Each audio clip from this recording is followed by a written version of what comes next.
But I'll be real. I think if you don't get off to a good start and don't lose the game, I think it bodes well for the season. Neither one of our teams. It could send.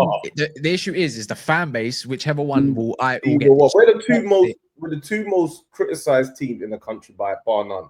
The two most analyzed, the two most critiqued bar none. We're the two teams that everyone just wants to see. Because we do the most clicks. That's what it comes down to. The two most teams, Arsenal, Man United, are the two teams that you have to just do videos on.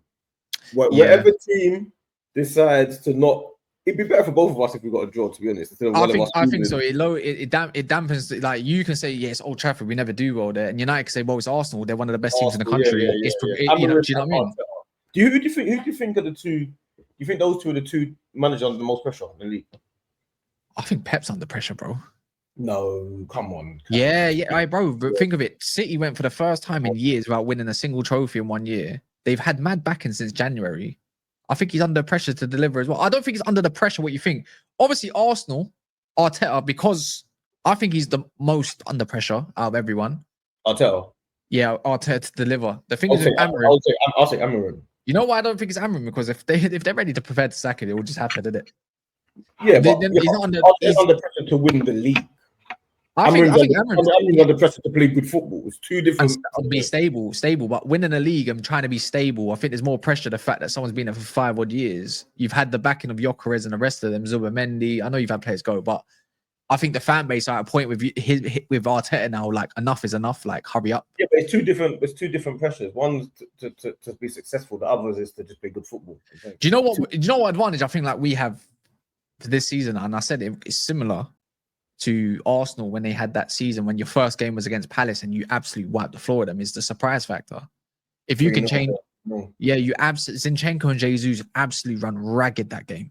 Yeah. Ragged. And Saka, like, bro, it should have been 6. And you kept doing I feel like if United can change up their front three and a midfielder at least, I think they can. You had Ramsdale. I don't care if you've got a 9, it's the same thing. But it's the surprise factor. It's like we might hit teams more than what people expected because you do have Mbeumo, you do have Cunha, and you got a lamppost up front, not Højlund. Yeah, I agree with that. I think that's the only issue. And Dorgu is looking sick, and no one can tell me any different, bro. He's left wing back, yeah. Yes, he's. United fans, if you've been watching United pre-season, last 2-3, even the Leeds game, tell me how sick this brother's looking. Absolutely ripping. So what? Okay, so quickly, so your team, your best 11 for you personally would be obviously not Onana, the new goalkeeper, yeah. I think Onana will start the season, no matter who comes in. I don't think Onana leaves. He will start the season, in my opinion. Okay, and then your back line, your back line goes what? Obviously, Ahmad right wing back, Dorgu left wing back, left wing back, and then your 3. Oh yeah, Ahmad didn't play against you twice. I think the back 3 will be. I know. I think Maz will start left centre back. I think Yoro will go right, and then Delict will be in the middle. It's not bad. I think it will start like that. I think Bruno. Is that what you want, though? Is that what you want? I don't. Yeah, I do want that. I don't mind it if it's Heaven or Maz. I don't mind, but I think Mazraoui, you got to respect seniority. It plays its role in it. Yeah, plays its role in it. Like, know your place. You will play against your former club at some point. What last thing we need is Heaven having a bit of nerves against his former club in case he has a bad game or not. Just in case, but then it shows that your mentality is crap. But he's young in it. In the middle will have to be Bruno, and next to him. Tell me what you think it will be and then what you want. I don't see. I think the most sense would be Agate at the moment. You have to, because it's like there's nothing. I don't think we get a centre mid in time that's going to be geared up with the tactics and all this stuff. I think it's a late one. I've seen Kobe and Agate. That works, but you don't have the Bruno factor, unfortunately, when you do play them. But they work better as a 2 pairing. I think it will be them 2. Because I would like to bring on Casemiro, and I wouldn't mind bringing on a Bruno and Ugarte. I think it's going to have to be that. It's going to have to be. There's no other balance that I can find. If you want to go strength for strength, you put Kobe on Rice and try play higher up. And who do you want? It's difficult. It's difficult, people, man. I swear. Then up front, it's like who do you want the 2 to be? What, in the middle? Yeah. Depends what kind of game you want to play for. Because Bruno is a big game player, bro. Like I can't. Bruno has to play. Bruno has to play. Bruno has to play. There's no debate. There's no denying it. He has to play. I don't want to see Casemiro against Declan Rice. No chance. But The one thing we've done this year at the moment, and I'm only going to go off pre-season, obviously, is the compactness in the middle. Something Tottenham did against you, and it worked really well. If you keep when you're defending, you keep it compact. Casemiro will eat anything up when everything's compact. Yeah. That's a game. So, but it's in expansive football when you get caught in a break. In the other hand, something that Tottenham made you do was go out wide quite a lot, and you just flinging balls into the box. It just didn't work. It was rubbish. So I feel like United put a plan like that and change up. You might go high block. You might go into like a higher line, than a mid block, than a low block, depending on which situation the game's in. You can beat Arsenal. It depends how clinical can you be in front of goal. As football fans or just Man United fans, last year finishing was a big issue in chances and creating. I'm sorry, but we're only going off of that, so we got PTSDs. But if you're telling me I've got Mbeumo Cunha and something else as striker, that's a whole different ball game. Dangerous. I'm not gonna lie to you. It's a dangerous. That's why I feel people will underrate that. And Mbeumo plays on Sunday as well, so it's like it's good to see. He's not going to be match fit. He's been making him train, get up to speed, which all managers hasn't done with Gyökeres. He just threw him in a game and just let him build up properly, and then you can get more of a tactical sense of what's needed, and then throw him in. So. Yeah, I think that's a dangerous. I don't think people understand if Arsenal lose the ball in a certain get and it passes to Cunha, who's dropped deep to collect the ball at times, which helps out. Ahmad inverts sometimes to help out. So it's funny tactically when you look at it that way, which we've done consistently. So it's not like it's a one-time thing. Then if you lose the ball and Declan Rice, let's say, has gone far up the pitch, I'm confident you can run at Zubimendi. I'm confident you can run at Ben White, who's looking likely going to start the season. And I'm definitely confident you can run right now against a Skelly. It's the one is Gabriel going to be there on time or not? Yeah. Because where is Gabriel? If Gabriel's there, you don't need a lot of time to get in. He's training yesterday. Unless you can't beat these two in the middle of the park. You have to go out wide. Gabriel's back though. Gabriel's back. That's what I'm saying. You have to make the only way to get past Arsenal defense is playing quicker football. If it slows down, you're finished. That's the one thing I know about Arsenal. Lucky Timber's not playing. So you're I know that Timber not playing there is a blessing. Yeah. If you had Timber, I'll be like. The thing about Timber and Ben White is Ben White gets the best out of Saka because he's an overlapping fullback. That's the only thing about Ben White. Yeah. Saka becomes a completely different beast. But one thing Ben White don't like is a player that can turn sharp. Well, you think Cunha is the one that Cunha will eat him. Cunha's playing left 10. He's not really going to be playing against Cunha anyway.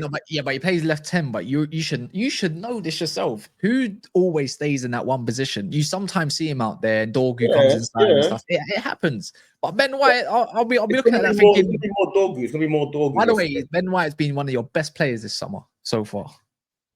Yeah, he didn't have a bad game. He didn't have a bad game against Tottenham whatsoever. No, Ben White's always been a top player. Yeah. And it's funny. It's funny when you run it back when you've got Zinchenko on the other side while he's there. He's like, this is a throwback. Zinchenko's finished, but I still think if we're going to get off to a good start and win the league, we have to beat you. What do you like about your? What do you like? Have you seen anything that suggests that you're going to play a bit more of a quicker tempo of football yet, or do you think Arteta's still figuring it out? He's still figuring it out. But like my thing is, one, you had the whole summer to figure it out. That's the whole point of managing. And two, the players that you bought have slowed the game down. Partey, but Zubimendi is a good player, but obviously he had to get rid of Partey. But it just feels like we're physically weaker. If you want to quicken it up, you're going to need to put Saka in the 10. Oh, I haven't thought of it like that. You're saying this for ages. Without Partey, you are physically way less way less physicals in the middle of that park. Way less. The only thing with Zubimendi, what's good about him is he's busy. He's a busy body. I didn't know he was that busy. Like he would help Declan Rice in terms of getting the ball back because he runs around a lot. But physically, Rafa Leao ran past him 2-3 times with ease. I know Leao. Yeah, I see that a few times. Yeah. But that's how I look at Cunha, where what he could potentially do if he gets caught out a little bit. Yeah, I agree. That's what I think Cunha would do to him. My only thing is like United is always going to be the communication between the middle of the field and the back line, because that's where Zubimendi comes into his element. It's like, let me ask you a question. who are you looking for that's going to be able to press Zubi consistently? Which players? You can't give him too much space to control the game. See, if you've seen United do it quite consistently, don't be surprised if Mbumo and Ahmad just hunts him. You'll be surprised the way we play. That's why I say if you ain't watched Man United pre-season games, so you go for the back basically. Sometimes it's looked like that in pre-season at times when you play in defensive mode. It looks like a 4-4-2. It must be a 4-4-2. Yeah, you'd see the left centre back go left back. You'd see who shifts into right back. You'd be so surprised what it would be. Sometimes that would make sense though. So you see, Ahmad I say it all the time. Ahmad is our best presser in our team until Mbumo comes in the door. You got two of them on that same side. You'll be suppressed what hits you in your blind side a little bit. I feel like Everton will get a bit more of a part where it says, how are you going to play against Everton? They like to play low blockish situations. I think United will have a lot of the ball. But you would see what United do when it comes to trapping the ball for now and how much movement is going on off the ball compared to last season where it was more static. Amram's already admitted, last season we went for more like a 2-6s and the back five was more compact than pressing. Now this year he's looking at 2-8s and the wing backs to push a lot higher, but also helping out the midfield, which I've seen. So everything he said is spoken to truth at the moment. It's just that obviously I know first game of the season is a bit of it is much different, isn't it? So, but it's going to be that game's going to be probably the most intense game of the season. I can't believe I can't believe word to Dean that I'm seeing that as the first game. Not even like you know what, play Fulham, play a Burnley, get into it. I think we've been rated as we had the worst fixture list in the first like 6, 7, 8 games. That's us. No, I think it's actually been voted. We got the worst. We've got, as soon as we come back from the break, we got Man City, bro. Straight away. Which one are we? We got Fulham away. We've got you lot.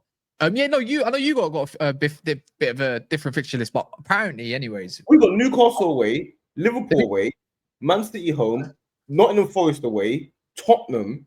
Here we go. Here we go. We've got Arsenal, Fulham away, Burnley, light work, City, Chelsea, Brentford away. No, before you know, we have a Sunderland in there. No, that's nowhere near us. Then we got Liverpool. Liverpool away. That's nowhere near. No. Here it is. In the first 8 games of the season, we've got Arsenal, City, Chelsea, and Liverpool. No. Deep it. Do you want me to show you ours? Yeah. Man United away. Then we've got Leeds at home. Then we've got Liverpool away. Liverpool away. Nottingham Forest home. Man City home. Newcastle away. It sounds kind of similar, to be fair. Bro, what we've got Man United, we've got Old Trafford, Anfield, St James's Park, all in the first. Wait, so you're telling me? Tells me you got no excuses. No, we need to. No, you can't even say bad fixtures. You're Arsenal. You're better than my team. My team has to somehow get over the line. Your team can get over the line. It's not about being better than your team. You're going to play a Newcastle who might be unsettled. This is what I don't like about Man United fans. This is the only thing, because you've been quite reasonable today, but this is what I don't like about Man United fans. Yeah, they come with this thing where they say, "Oh yeah, but we're crap, so you know we're crap." But hold on. Yeah. Firstly, you don't want to be crap, so it's not a plan to be rubbish. Secondly, you've been crap for 15 years since you've sacked Ferguson. You've had Moyes, what's his name, Mourinho, Rangnick, Solskjaer. Yeah. Who else is there? Obviously, Amarim, Ten Hag. You've had about 7 managers. You've had a few. That's not. Well, Rangnick was an interim. Rangnick was more. Oh, he was a man. He was manager of your club. He was actually. You can see it. It was interim till Man United found what they wanted. Bro, that's not good enough. So all of this, you know we're crap. No, you did not plan to be crap. So I know that, but like, there's no right now as we can only go. You're saying that you can get top 4. You're saying you can get top 4. Yeah. But in terms of these top, I'm talking in terms of these top teams. I think we'll watch. I think 4. You need to beat us. No, see, the thing is, I disagree. Yeah, to get top 4, I don't think you need to beat all your tops. You need to beat everything else.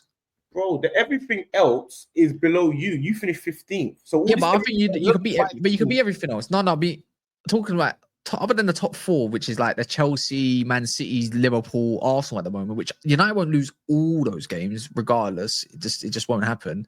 It's my thing is like United actually probably look better against Liverpool. We actually should have beat them under Amarim. Funny enough. Anfield, We should have yeah. beat you at Old Trafford or whatever. Who else there? Yeah, Chelsea yeah. game was always tight with Chelsea.